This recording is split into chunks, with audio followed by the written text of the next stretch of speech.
Hey, attorney Kevin Sutherland here, partner and head of the Landlord Tenant Division at Stuart Law PLC. Thank you for joining me. Hopefully you're liking and subscribing our YouTube video and staying up to speed on all of the new things landlord tenant here in the state of Michigan.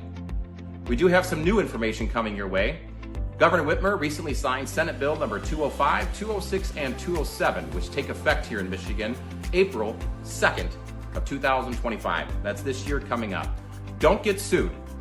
These Senate bills provide a state law statutory remedy by the Michigan Department of Civil Rights in the event that a landlord is discriminating against a potential tenant or a current tenant based on the source of income. Now, if you're from a municipality like Grand Rapids or other areas that have already adopted similar ordinances, this isn't a big change for you. But if you're a landlord who has never experienced a source of discrimination question, please get in touch with your attorneys here at Stuart Law PLC so you don't get sued. Let's make sure that we set you up in compliance in the expectations of the landlord and the tenants during this time where discrimination based on source of income has resulted in many tenants losing out on otherwise available properties. What are we talking about here?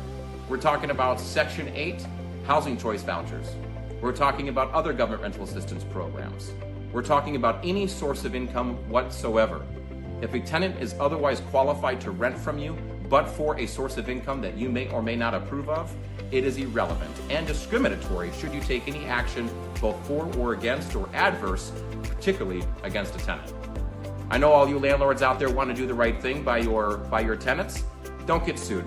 Make sure you contact your attorneys here at Stuart Law PLC so we can guide you through the compliance and prepare you for the changes coming up effective April 2nd.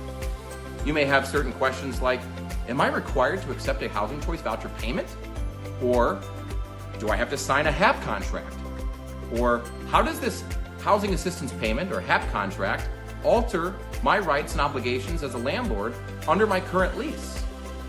You'll be surprised to know, or maybe you won't be, that federal law will likely trump any areas of your lease that are in conflict with that new law. Very important to understand those rules and remedies and stay in compliance. Stuart Law PLC attorneys are proactive and always ahead of the curve when it comes to changes in Michigan law in this area. Please look us up at www.stuartlawplc.com or contact our office to figure out how you can become an active client with our firm. Again, this was attorney Kevin Sutherland, wishing you all the best on your legal journey.